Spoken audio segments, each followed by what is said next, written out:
conclusões do Omaha Supercross. Depois de 14 anos, o Supercross americano voltou a fazer uma etapa em Orlando e ainda fizeram uma edição comemorativa da pista de 14 anos aí da aposentadoria do Rick Carmichael, quando ele fez aquela prova histórica aí com o James Stewart, disputando até o final, que foi a última prova da carreira dele do Supercross, dele se aposentar. Então, já deixa aquele like, se inscreve, que você me ajuda muito, e vamos saber como foi a 8ª etapa do Omaha Supercross.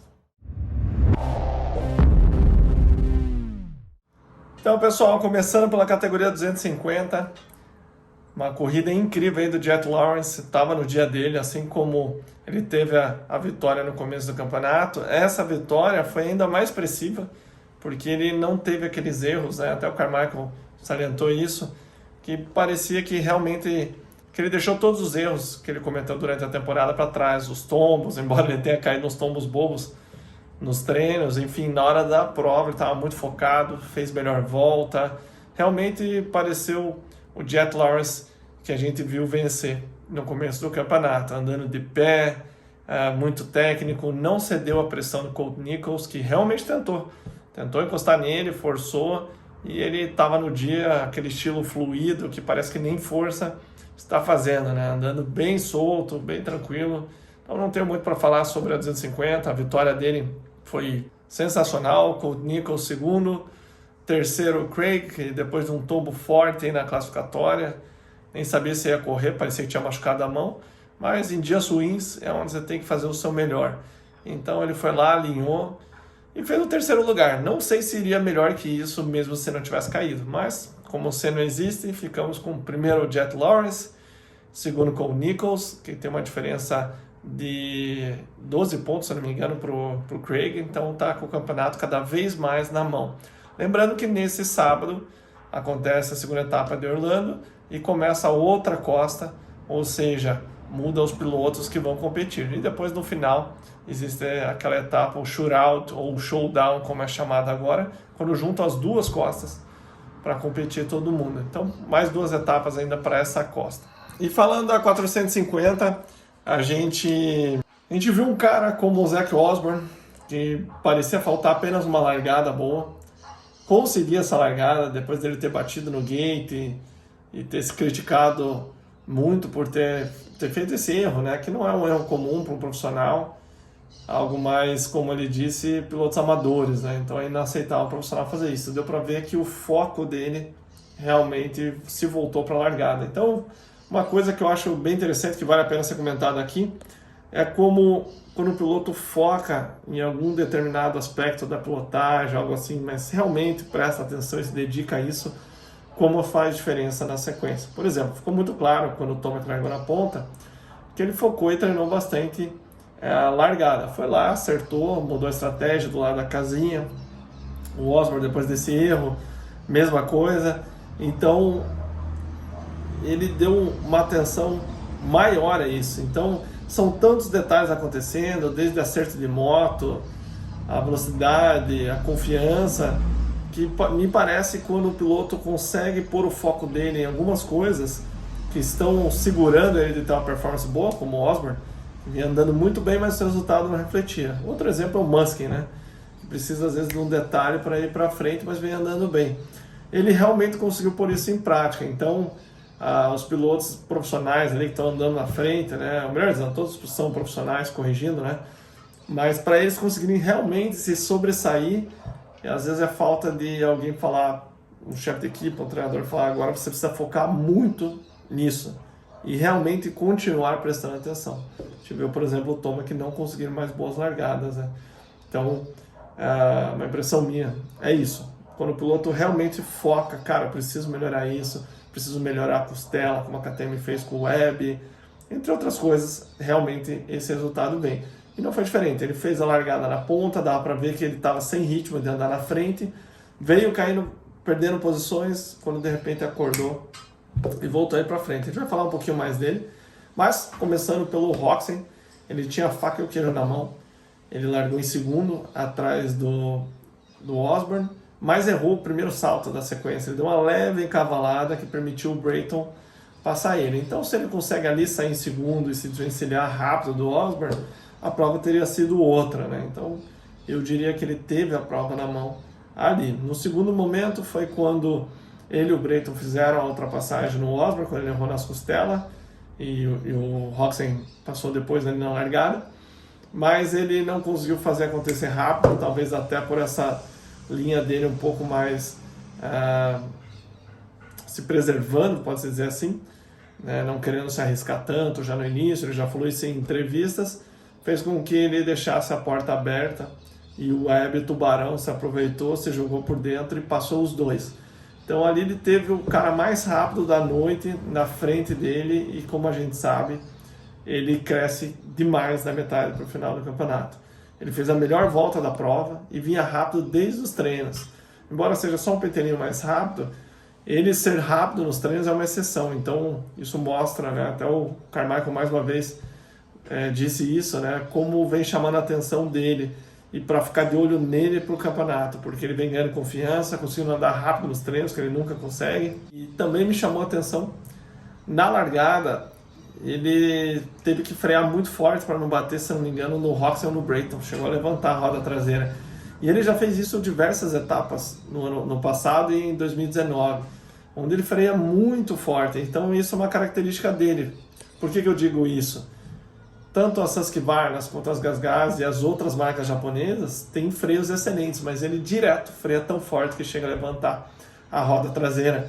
Então isso mostra como ele consegue chegar rápido, virar e sair da curva. Ou seja, ele tem uma frenagem forte e acertou a moto para dobrar muito rápido. Então repare, ele chega e sai muito rápido. Quando a pista está lisa, já comentei isso aqui nos treinos, por exemplo, ele acaba tendo mais dificuldade para andar rápido, porque tem que fluir mais nas curvas.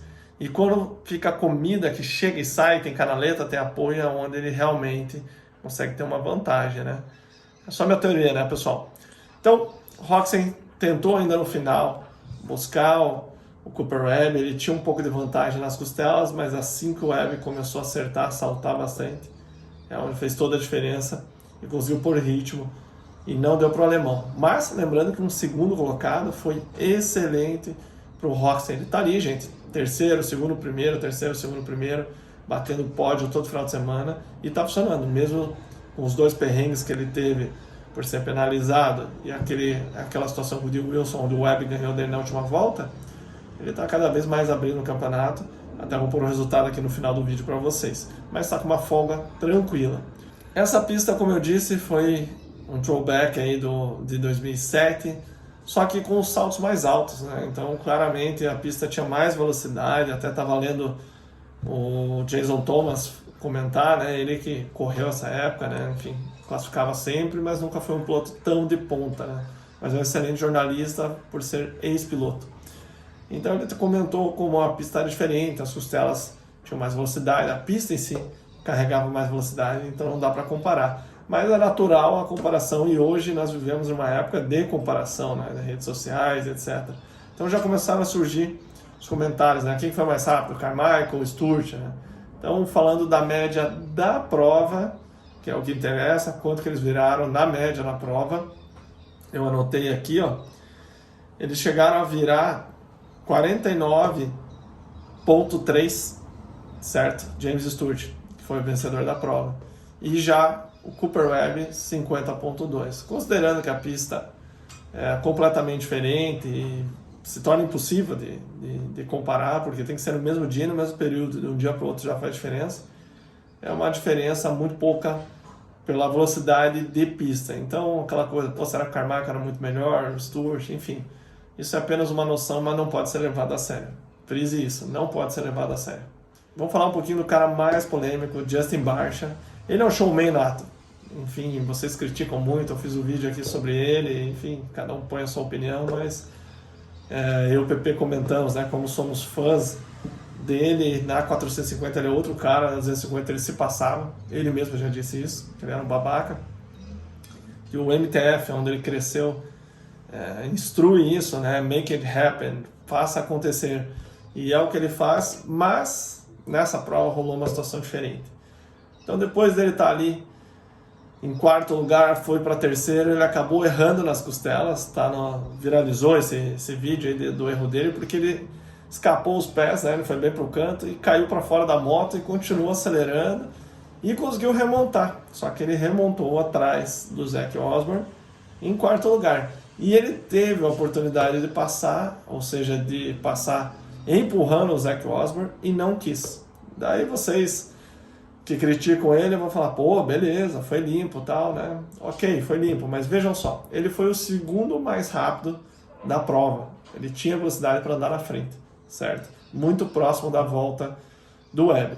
Se ele fosse agressivo como ele sempre foi, além de ter feito o terceiro colocado, que são pontos valiosíssimos no campeonato, ele teria ganho uma paulada a mais de bônus de patrocinador. Então a gente tem um incentivo financeiro e tem da pontuação. Lembrando que a cultura americana é diferente da brasileira, já cansei de falar isso daqui.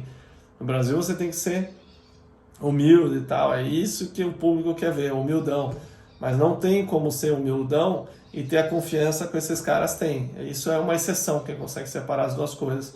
Hoje o Carmichael, como comentarista na prova, ele é outro cara, mas quando ele competia, ele era muito babaca, né? Então tem diversas entrevistas aí, vocês podem ver, inclusive quando ele deu pau no Everts, na casa do Everts, ou seja, na Europa, não necessariamente na Bélgica, o Everts de 4 tempos, que era uma vantagem absurda na época, ele de 252 tempos, ele deu um pau no Everts, passou, trocaram de posição várias vezes, e quando acabou a prova, ele falou, não podia fazer nada, eu fiz a minha parte, eu venci, os meus companheiros de equipe não fizeram a parte deles, eu não posso correr por eles. Então, assim, pequenas entrevistas, na época ele nunca foi um cara muito simpático, eu escutando um podcast outro dia, ele falou pro Ezra Lusk, na largada, você trouxe uma corda?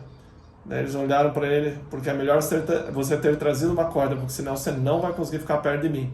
Então, antes da largada, você falar para o teu rival isso. Então, só para você ter uma ideia como é o americano, né? Então, lá não tem essa de ficar passando a mão na cabeça. E, nessa etapa, ele não quis bater no Zach Osborne, que chamou demais minha atenção. E no lugar dele, eu teria, não vou dizer batido para derrubar, mas teria empurrado ele o suficiente para fazer a ultrapassagem. Então, isso vocês têm que entender. É a vida deles que estão em jogo, né? A carreira deles. Eles precisam de resultado. Tem incentivo financeiro e tem o incentivo do campeonato. Imagina que você fizesse só isso da tua vida, todas as horas de treino durante anos. Às vezes pode ser a diferença de uma ultrapassagem dessa, o título do campeonato. Então, Barcia Showman, sou fã do cara, especialmente com a moto mais bonita do campeonato. Disparado, é a Troy Lee na Gas. Então, deixe seu comentário aqui se você acha que é a mais bonita, mas para mim, disparado, não tem nenhuma outra moto que seja tão bonita quanto a Troy Lee Gas. E vamos para o Tomac. Venceu a Hit, tudo caminhando bonitinho. Ele vem tentando andar cada vez mais forte. Você vê ele se esforçando nos treinos para virar rápido. Alguns pilotos não se importam tanto quanto, por exemplo, o Webb, né? Embora ele venha melhorando. Mas o Tomac realmente está empurrando o litro ali na hora dos treinos classificatórios. Enfim, está se esforçando de verdade para andar na frente. Já que a largada é o que está sendo o diferencial. A prova, como eu disse, foi a largada do Zach Osborne. Uma largada na ponta mudou a corrida dele, resultando até em um pódio, terceiro lugar. Então, realmente, eles têm que se esforçar demais já nos treinos para ter um bom gate de largada na classificatória, para conseguir ter um bom gate de largada na final. Então, começa já desde o início. Talvez no passado não fosse tão necessário, mas o nível que está hoje tão próximo, canso de dizer aqui, dos 15 caras que classificam ali para a final, dos 22, na verdade, 15 já venceram prova ou foram campeões. Então só tem casca grossa. Ele estava fazendo tudo direitinho, mas na prova parece que o Tomac não apareceu. Ele não conseguiu mostrar aquela velocidade. Na verdade, esse ano, mesmo a etapa que ele venceu, ele não mostrou aquela velocidade que é tipo 2 degraus acima de todo mundo. Talvez porque o ritmo subiu, talvez porque ele não esteja tão bem. A questão é que a gente é acostumado a ver o Tomac arregaçando, mas ainda é cedo. Comparando com os outros anos, ele sempre começa um ataque do meio para o final. Tenho certeza que isso não é intencional, mas é como ele funciona. Porém, se ele chegar atrás do Roczen na etapa deste sábado, ele vai para quase 30 pontos atrás. Então, por mais que você seja um torcedor otimista do Tomac, está na hora dele começar a se despertar. Afinal, a distância na pontuação começa a ficar cada vez maior e mais difícil, tendo um cara que nem o Roczen, que está sendo super consistente. E o que dizer, então, do Cooper Webb, né? Uma vitória precisa dele nas ultrapassagens, no momento certo, foi para cima, como eu disse, melhor volta, respondeu aos ataques do Roczen, ele chegou a errar nas costelas, errou na última volta, mas estava sob controle. Até torci para o Roczen passar ele, pelo menos para a gente ter a alma lavada, né, em relação a ganhar do Webb na última volta, né, por ser ao contrário. Mas o Webb está crescendo, o Carmichael sempre frisa, até no vídeo de pós-prova dele, ele falou, cara, fiquem de olho no Webb, até podem me criticar por já estar falando tão cedo, já que falta muitas etapas ainda para o final do campeonato, mas eu acho que o Webb é o cara a se prestar atenção. Ele fala abertamente que eles chegaram a um acerto melhor com o novo amortecedor traseiro a ar, eles voltaram a usar essa tecnologia e parece ter dado efeito, está dando resultado desde os treinos, a prova ele está mais confiante, eles devem ter conseguido um acerto melhor. Então, galera, não foi uma etapa cheia de disputas, mas com certeza uma etapa muito importante para a gente ver como vai ser daqui para frente o campeonato. Como eu disse, tem tempo ainda, mas começam a aparecer realmente quem vai brigar até o final. Então, galera, esse sábado temos Supercross novamente, fique de olho no site Show Radical, eles transmitem ao vivo, vocês sempre perguntam aqui aonde passa, showradical.com, entra no grupo do Telegram e lá eles liberam o link para a transmissão. Espero que vocês tenham gostado. Hoje eu tentei ser um pouco mais objetivo, mas nem sempre é fácil, a gente vai lembrando de coisas, vai falando, como por exemplo, esqueci de falar do Dino Ferrantes, que acabou sendo acertado para o Cianciarulo e não terminou. Graças a Deus não machucou nada sério, poderia ter sido algo maior, mas ele ficou de fora, tomou um impacto no peito grande. Shane McElrath voltou, liderou a classificatória, a primeira etapa dele, o Supercross do ano, na verdade, mas também caiu na prova e não terminou. Então é isso aí, galera. Fiquem com Deus. Até a próxima. Vamos acelerar.